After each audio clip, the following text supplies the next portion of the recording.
Et bonjour tout le monde, c'est le secrétaire. Nous nous retrouvons pour ces campagnes virtuelles à faire une recette de Saint-Genis. Le Saint-Genis est une recette très locale de la région grenobloise, assez intéressante puisqu'elle a été inventée par une Savoyarde avec des pralines de Lyon. Donc c'est un peu une recette bâtarde, mais c'est vraiment local et c'est vraiment de la région. Nous allons vous présenter donc une recette de Saint-Genis avec du gluten, mais également une recette sans gluten, car nous pensons également à nos amis confinés intolérants et ceux qui aiment bien se compliquer la vie également. Tout de suite, nous allons passer à la liste des ingrédients, car il y en a beaucoup. Enfin, pas qu'il y en a beaucoup, mais ils sont importants. Et donc, pour les ingrédients, nous avons besoin de quoi? Nous avons besoin d'1 kg de farine, une plaquette entière de beurre de 250 g, exactement la même quantité de sucre, 250 g, 5 œufs, dont un qui va être pour plus tard. Nous allons en parler dans la suite de la vidéo. Un demi-cube de levure, la levure boulangère simple. Un demi-ballon de fleur d'oranger. Un demi-ballon de rhum, ou un ballon de rhum pour vous si vous voulez, mais pour la recette, un demi-ballon de rhum. Et des pralines lyonnaises entières et concassées. Mais alors, avec ces beaux ingrédients, de quoi avons-nous besoin? Nous avons besoin d'une balance, ou d'un sagittaire si vous voulez, mais une balance c'est bien surtout pour peser.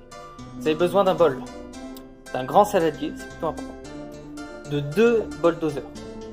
2 c'est important aussi, mais vous pouvez faire qu'un, mais il va falloir le laver. Un ballon, comme je l'ai précisé tout à l'heure, ça c'est pour l'alcool. Un fouet.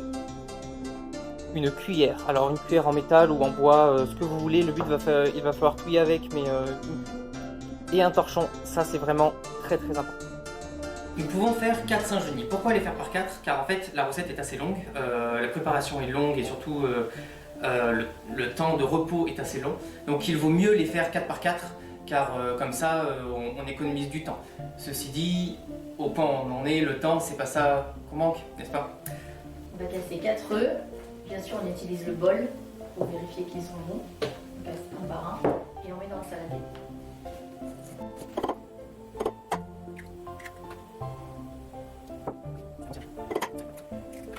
Si toi aussi tu sais pas casser des œufs, mets un gel.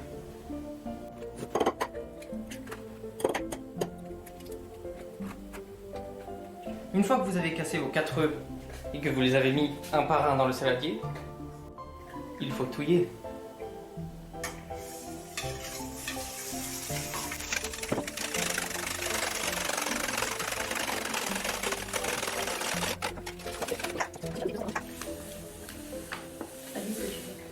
Non mais Après avoir touillé vos 4 œufs énergiquement, vous mettez 250 g de sucre, avec les approximations, dans les œufs. Et après il faut touiller. Après avoir touillé bien énergiquement, il faut que le sucre est complètement fondu dans l'œuf. Nous allons passer au beurre. Vous allez prendre toute la plaquette entière, 250 g, que vous allez mettre entière dans un bol doseur en plastique, comme ça s'appelle, que vous allez faire fondre au micro-ondes.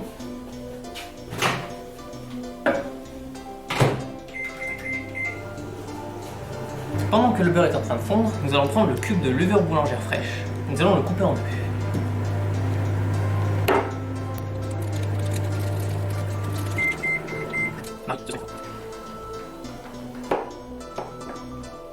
Et nous allons mettre ce bout de cube dans le ballon.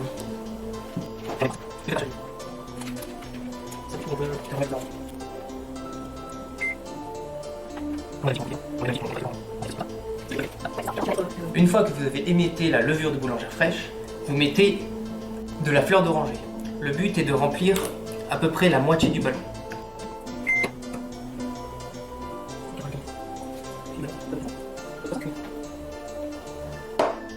Et vous n'oubliez pas de touiller avec une petite cuillère.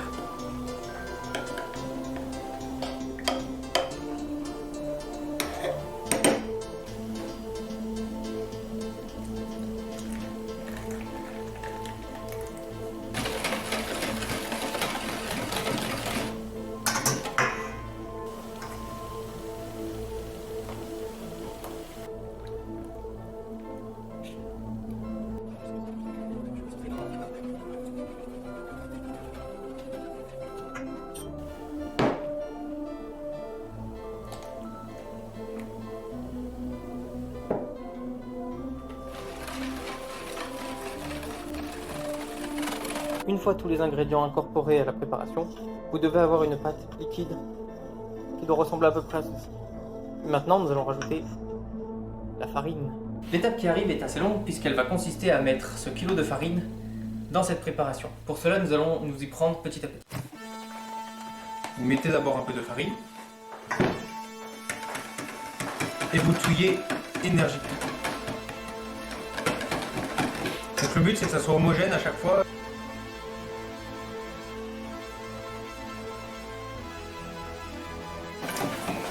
J'y vais pas très vite. Hop là. Oula. Ah, mais plus. Allez, ok. Allez. N'aie pas peur, hein. Sinon, on en a encore jusqu'à demain matin. Hein.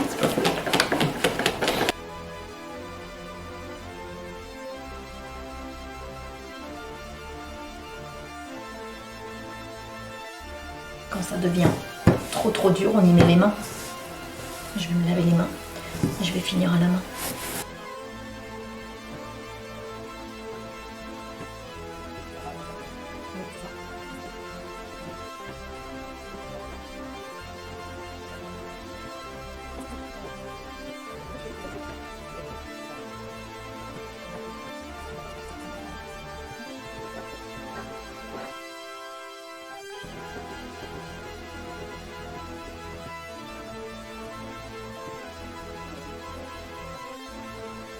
Une fois que vous avez votre belle pâte, votre belle boule comme ça, le but va être de déplier le chiffon avec les boules en arrière-plan. C'est beau. Désolée. Et de la laisser reposer comme ça pendant des heures et des heures. En fait, ça dépend. Plus vous êtes dans un environnement chaud et plus ce sera rapide. Donc, avoir à faire en été. Mais là, bah, du coup, non. Mettre au bord de la fenêtre. Après donc avoir laissé la pâte reposer et gonfler, Toute la nuit, on l'a fait. voilà, on peut montrer ça plus ou moins, on va la couper en 4. Et on va la mettre en forme. On a préparé 4 plats. Voilà, mais après on peut les mettre sur des grilles, on peut les mettre sur des assiettes, etc. Parce qu'on va les mettre en forme et on va de nouveau les laisser gonfler et les laisser reposer. Donc on va former de nouveau une boule, en tout cas on malaxe, on pétrit. Alors elle a un peu séché sur le dessus, c'est normal, c'est pas très grave. Donc ensuite on va la mettre en forme. Donc là on va faire 2 Saint-Genis, on fera une pogne Saint-Genis et on fera une pogne, d'accord? Voilà. Donc pour le Saint-Genis c'est super facile, on prend des pralines et on les incorpore dedans.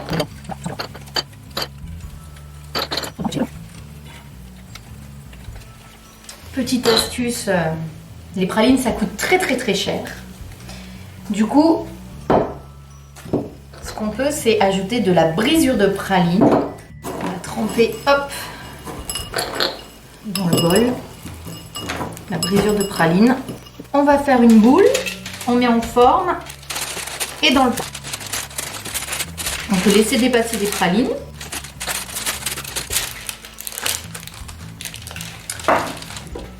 On va couper, on va faire une petite croix, tout simplement parce que quand elle cuira, pour éviter en fait qu'elle explose. On va en faire sans. Je sais pas si ça donne.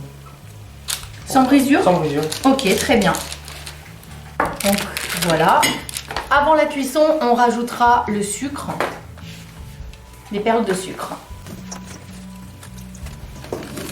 Pas hésiter à être profond hein, avec la... Oh ouais, tu peux y aller. Et on va garder les 2 plats les plus grands pour les pognes.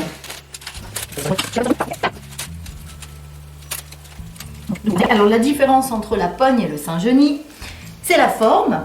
La pogne, ça va ressembler à une couronne. Et dans la pogne, il n'y a pas de praline. Sinon, jusque-là, c'est exactement la même recette. Donc William, tu fais une pogne sans praline. Et moi, je fais une pogne Saint-Genis, c'est la forme d'une pogne, mais avec les pralines. Soyons fous.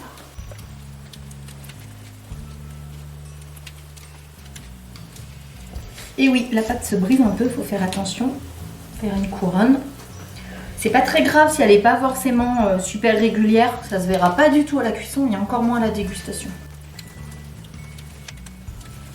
C'est une vraie recette pour ceux qu'on fait de 5 demi en fait ça.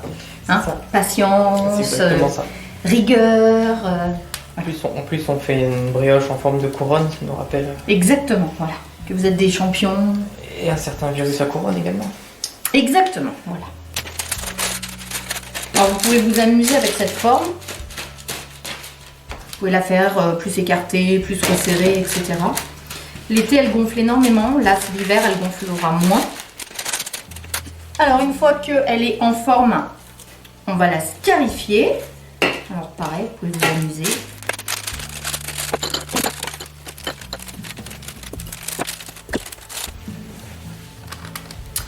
Voilà. Une fois qu'on a mis en forme, on va laisser de nouveau reposer plusieurs heures. Oubliez-les. Normalement, ça devrait encore monter. Et ensuite, on passera à la cuisson.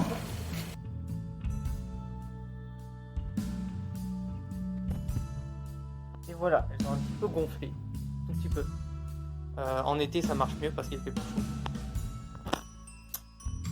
Donc, on casse un œuf, on va badigeonner en fait avant de les mettre au four à 200 degrés. Et on mettra un petit peu des grains.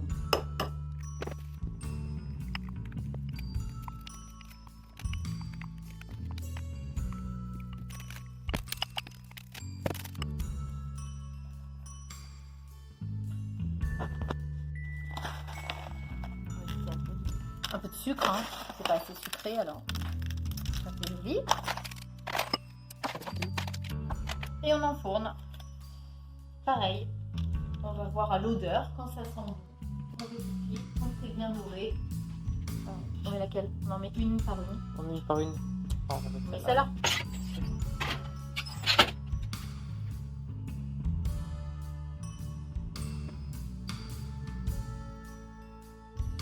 Et voilà, vous savez donc maintenant comment faire un Saint-Genis ou alors une pogne. Vous en avez fait 4 avec cette recette, donc nous vous invitons à en congeler 3 et à en garder une car elle sèche assez vite. Mais pour les décongeler, c'est assez simple en fait. Vous les repassez un petit peu au four après et elles sont toujours aussi bonnes. Maintenant, nous allons passer au tuto sans gluten, sans lactose et pour toutes les personnes intolérantes et tout ça. C'est parti!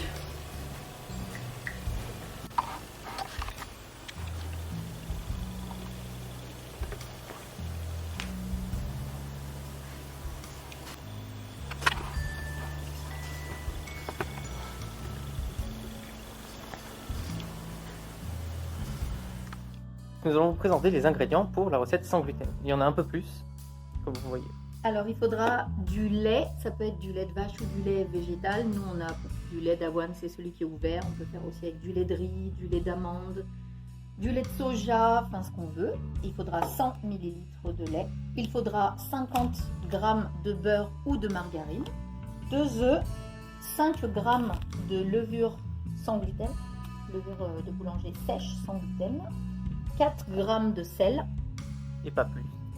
60 g de sucre. Alors c'est du sucre blanc parce qu'on n'a plus de sucre de canne normalement, mais du sucre de canne. Et 200 g de mix-pan et la levure sans gluten. Farine sans gluten. De la farine sans gluten. Bien sûr du rhum, de la fleur d'oranger et toujours des pralines et des prismes. Alors les ustensiles, une balance, un verre ballon, un bol pour casser les œufs un à un avant de les incorporer, un fouet, un saladier, une cuillère, des bols doseurs. Cette recette, on va utiliser la machine à pain en fait pour pouvoir la monter, voilà, pour pouvoir l'aérer. Si on n'a pas de machine à pain, et ben c'est avec le fouet pendant 30 minutes. Voilà. Il nous faudra un moule à manquer et du papier sulfuré. On va mettre la préparation dans la machine à pain. Alors sur cette machine à pain, on va utiliser le programme 11 qui est le programme de Juste Je Touille Power. Voilà, donc ça va brasser pendant 1h30 Et du coup, en fait, ça va faire monter la pâte, ça va l'épaissir. Et ensuite, on reviendra et on mettra dans le moule à manquer avec les pralines, etc., etc. Voilà. Voilà. Donc, on va verser ça là-dedans. Ça, c'est la pogne, toujours la Saint-Genis sans gluten. Donc, ça, c'est fait. Elle a bien levé. C'est cool.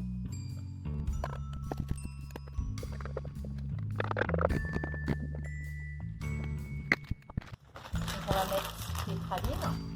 Donc, on les met comme ça. On n'a pas trop le choix. En fonction du budget, on en met plus ou moins, hein, bien sûr. Moi, je rajoute par-dessus des brisures. Parce que je trouve que c'est meilleur. Maintenant, on va prendre le dernier œuf et on badigeonne. Ce qui va rendre le Saint-Genis brillant. Il ne faut pas trop appuyer. Là, il a bien gonflé. Donc... Voilà. Et on va mettre au four. Et après, c'est à l'odeur. Donc voilà, on l'a laissé bien cuire. Bien cuire. Parce qu'on l'a un peu oublié. En fait, on n'est pas obligé de le laisser cuire jusque là. On l'a sorti du four. On l'a laissé complètement refroidir. Très important. Maintenant, on va retirer le moule à manquer. Donc, hop. Ça se passe comme ça. Normalement.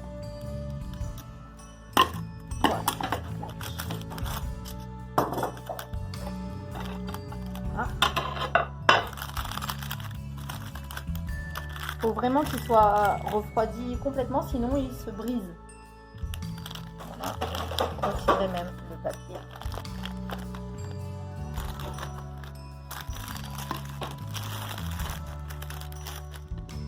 Et voilà, un Saint-Genis un peu bien cuit. En tout cas, ça sent très très bon. Voilà. Il est très beau, il sent très très bon. On va se régaler. Ça, c'est le Saint-Genis sans gluten. Et voilà. N'oubliez pas de voter FIR. Mettez un like et un commentaire, comme dirait Moussik.